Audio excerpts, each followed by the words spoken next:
BJP कह रही है कि टीएमसी के गुंडों ने यह हमला किया है, तो दूसरी तरफ ममता बनर्जी आरोप लगा रही हैं कि बीजेपी के नेता लोगों को भड़काने में जुटे हुए हैं। और इसी बीच पश्चिम बंगाल के कूच बिहार में टीएमसी के वरिष्ठ नेता उदयन गुहा पर भी हमला हुआ है। टीएमसी आरोप लगा रही है कि इस हमले के पीछे बीजेपी है, लेकिन सवाल यह है कि क्या एक दूसरे पर आरोप लगाने से कानून व्यवस्था सुधर जाएगी? आज इसी पर होगी देश की सबसे बड़ी बहस। धमकी दी थी, ये एक साजिश के तहत पूरे बंगाल को एक बीजेपी के समर्थकों को पीटने का ये कार्यक्रम बना है। যে সেন্ট্রাল মিনিস্টাররা প্রয়োজন নেই, যখন পলিটিক্যাল সমস্ত কিছু বন্ধ করে দেওয়া হয়েছে, পলিটিক্যাল মিছিল মিটিং সব কোভিডের জন্য, তখন তারা কেন গ্রামে গ্রামে গিয়ে উস্কাচ্ছেন আর দাঙ্গার প্ররোচনা দিচ্ছেন আমি জানি না। আমার রিকোয়েস্ট থাকবে এরকম দাঙ্গার প্ররোচনা দিয়ে। वैसे तो पूरे चुनावी दौर में बंगाल में भारी हिंसा हुई है, लेकिन 2 मई को नतीजों के बाद ये हिंसा और बढ़ गई है। हाल ही में बीजेपी महासचिव कैलाश विजयवर्गीय ने बीजेपी की महिला कार्यकर्ताओं पर हमले का वीडियो ट्वीट किया था। दावा किया जा रहा है कि 2 मई के बाद बीजेपी से जुड़े करीब 10 लोगों की हत्या हो चुकी है। मैं तो ये इनकार करते हैं, ये बंगाल में कोई वायलेंस नहीं है। 10 करोड़ आदमी हैं, 1-2 छोटा मोटा झगड़ा हो सकता है। तृणमूल नहीं जीतते तो बीजेपी जीत।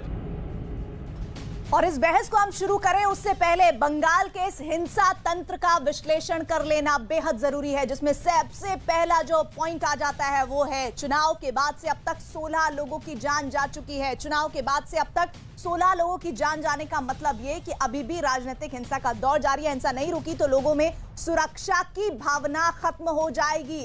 लोग अपने आप को राज्य में क्या महसूस करेंगे कि वो महफूज हैं। कानून व्यवस्था संभालना किसी भी सरकार का पहला दायित्व होता है। ममता बनर्जी ने खुद कहा कि शपथ ग्रहण के बाद उनकी पूरी जिम्मेदारी है। उन्होंने कहा था कि हम शपथ ग्रहण के बाद देखिए कैसे काबू करते हैं, क्या एक दूसरे पर आरोप लगाने से हिंसा रुक जाएगी। आज ये महत्वपूर्ण सवाल होगा जिस पर हमारे साथ बड़ा पैनल जुड़ रहा है। मैं परिचय करवा दूं, हमारे साथ जुड़ रहे हैं भारतीय जनता पार्टी के राष्ट्रीय प्रवक्ता संबित पात्रा, साथ ही टीएमसी के प्रवक्ता हमारे साथ जुड़ रहे हैं मानव जायसवाल जी, और राजनीतिक विश्लेषक शिवम त्यागी हमारे साथ जुड़ रहे हैं। आप तीनों मेहमानों का बहुत बहुत स्वागत। मानव जायसवाल, आज शुरुआत में आपसे करना चाहती हूँ। मेरा सवाल यह है कि अब तक आप लोग ये कहते रहे कि शपथ ग्रहण के बाद देखिएगा हम सब कुछ नियंत्रित कर लेंगे। देखिए शपथ ग्रहण हो चुका है, अब किसकी जिम्मेदारी है? मैडम, सभी को मेरा नमस्कार है और पूरे देश को। और हमारी प्रांत की संवेदना हर उस परिवार के साथ है जिन्होंने अपने प्रियजनों को खोया है। बहुत आपातकालीन स्थिति है कोविड की, दिन प्रतिदिन ये कोविड का संक्रमण बढ़ते जा रहा है और हम लोग काफी चिंतित हैं। जहां तक बात है मैडम बंगाल की, ये काफी निंदनीय है और जो लोग भी ये कर रहे हैं, मैं आपके चैनल से पूरे देश को, आपका बहुत बड़ा चैनल है न्यूज़ 18 इंडिया, मैं पूरे भारतवर्ष को बताना चाहता हूं कि इनके ऊपर कड़ी से कड़ी कार्रवाई की जाएगी और हम लोग पूरी तरीके से लगे हुए हैं मैडम। लेकिन प्रॉब्लम क्या हो रहा है कि जहां जहां बीजेपी जीती है, जहां उनकी हुकूमत है, मैंने बहुत तरीके से वो लोग जीते हैं, वहीं पे ये सब हो रहा है। मानव जायसवाल, मैं आपको रोक रही हूँ। आपने कहा हम पूरी तरह से लगे हुए हैं। ये जो आप पूरी तरह से लगने होने की बात कह रहे हैं, ये पूरी तरह से लगे हुए होते तो शायद ये स्थितियां नहीं होती। रोजाना इस तरह की तस्वीरें सामने आ रही हैं। वो भले ही आप लगाएं आरोप कि बीजेपी करवा रही है, बीजेपी बोले कि टीएमसी करवा रही है, लेकिन सच ये है कि हिंसा का दौर पश्चिम बंगाल में बदस्तूर जारी है। नतीजों के बाद, इतना बड़ा मैंडेट मिलने के बाद आप लोगों को हिंसक भाषण, मैडम हिंसक भाषण इसका कारण है। वहां पे शुभेंदु अधिकारी उल्टा सीधा भाषण देते थे, दिलीप घोष जी बोलते थे ममता बनर्जी देती थी नहीं देती थी भड़काऊ भाषण? ममता बनर्जी देती थी नहीं देती थी भड़काऊ भाषण? जब ये कहती थी कि चुनाव तो चला जाएगा और उसके बाद जो होगा फिर आप देखिएगा, वो भड़काऊ भाषण का भी जिक्र कीजिए, बीजेपी के बयानों का जिक्र कीजिए जरूर। गोली मारो ठाकुर साहब बोलते हैं, योगी जी बोलते हैं। आज की बात कीजिए, इन चुनावों की बात कीजिए। आप कहां बीते सालों में चले गए हैं? करंट सिचुएशन पश्चिम बंगाल की मानव जायसवाल क्या है, उस पर बात कर सकते हैं आप बात कर सकते हैं। मौजूदा समय में पश्चिम बंगाल में क्या हो रहा है, क्या आप ये बता सकते हैं? किस तरह से वहां पर मौजूद बीजेपी के कार्यकर्ताओं को, नेताओं को खदेड़ा जा रहा है? अरे मैडम सुनिए तो सही मैडम, आप ऐसी बातें करती हैं। मैंने इंजेक्शन नहीं लगाया, मुझे कोविड हो गया। और मैं कल चला जाऊंगा देश छोड़ के, विश्व ये छोड़ के, तो गलती कहाँ स्टार्ट हुई वो सोचिए। मानव जायसवाल, मैं आपको यहाँ पर रोक रही हूँ। एक बड़ी खबर आ रही है, एक बड़ी खबर आ रही है। वी मुरलीधरन केंद्रीय मंत्री पर जो उनकी गाड़ी पर हमला हुआ था, उससे संबंधित जानकारी ये आ रही है कि इस मामले में बड़ी कार्रवाई हुई है। वी मुरलीधरन के हमले पर 3 पुलिस अफसरों को जहां सस्पेंड किया गया है, साथ ही साथ 8 लोगों को गिरफ्तार भी किया गया है। ये 8 लोग कौन है, इनका ताल्लुक क्या किसी राजनीतिक दल से है, इस बात की भी तफ्तीश की जा रही है। लेकिन एक बड़ी खबर, वी मुरलीधरन पर हुए हमले के मामले में 3 पुलिस अफसरों को सस्पेंड किया गया है, 8 लोग गिरफ्तार किए गए हैं। मानव जायसवाल, मुझे ये बताइए कि वी मुरलीधरन के काफिले पर हमला होता है, इसकी जिम्मेदारी किसकी है? देखिए मैडम, 3 ऑफिसर को सस्पेंड किया, कहीं इलेक्शन कमीशन ने अनर्गनत तरीके से सबको शिफ्टिंग कर दी। जैसे हमारे गृह मंत्री बोलते हैं, उन्होंने शिफ्टिंग करना चालू कर दिया।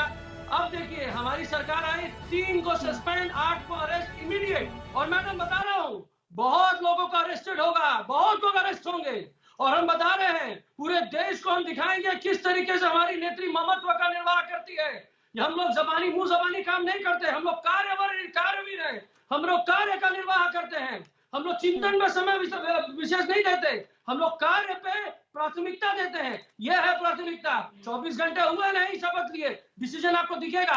हम गोली नहीं मारेंगे, जिन्होंने भी गलतियां की है हम कानूनी प्रक्रिया से उनको दंडित करेंगे। हम गोली मारने वाली सरकार नहीं है, हम समाज को सुधारने वाली सरकार है, समाज को खत्म करने वाली सरकार नहीं है।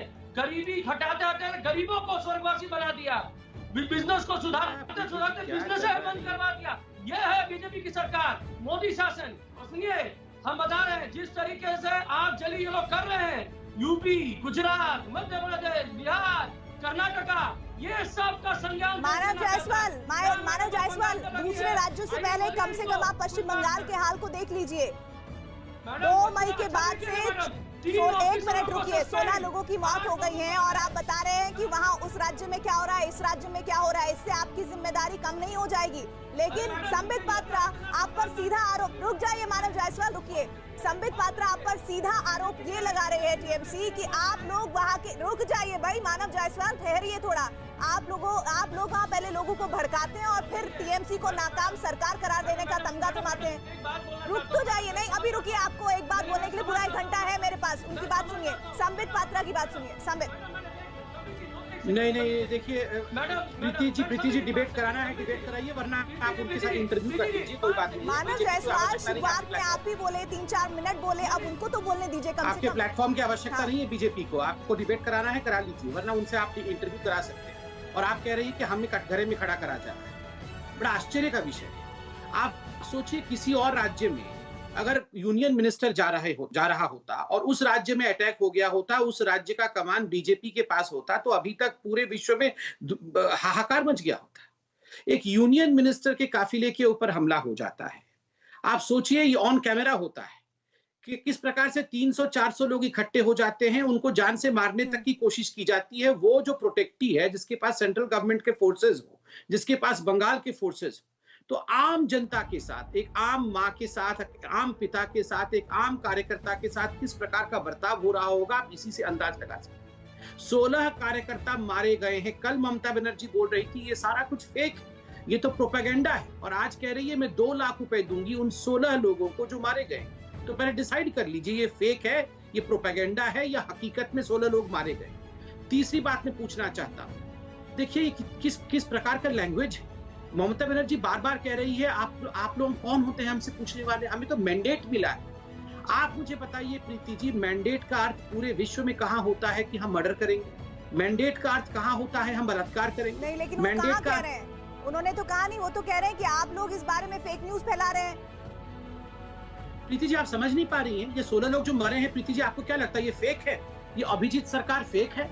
प्रीति जी आपको क्या लगता है श्रीमती शोभा रानी मंडल जगदल से ये फेक है? श्री उत्तम घोष ये फेक है? होरम अधिकारी फेक है? मोमिक मोइत्रा फेक है? गौरव सरकार फेक है? प्रीति जी पता है आप लोगों की दिक्कत क्या है? पता है, आप लोग सब जानते हैं ये फेक नहीं, मगर सुबह से उठ के ये फेक है आपसे पूछा जा रहा है क्यों?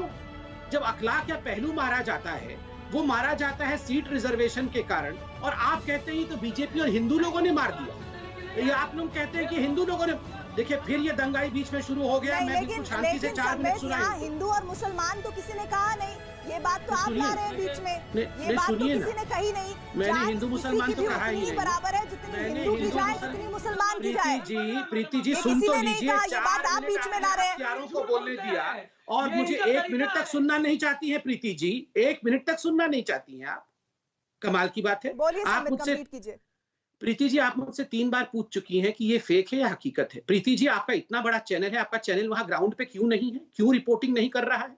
न्यूज़ 18 तो सुनने में आया है, बंगाल का भी एक चैनल है। क्यों, आपको क्या लग रहा है नहीं दिख रहा?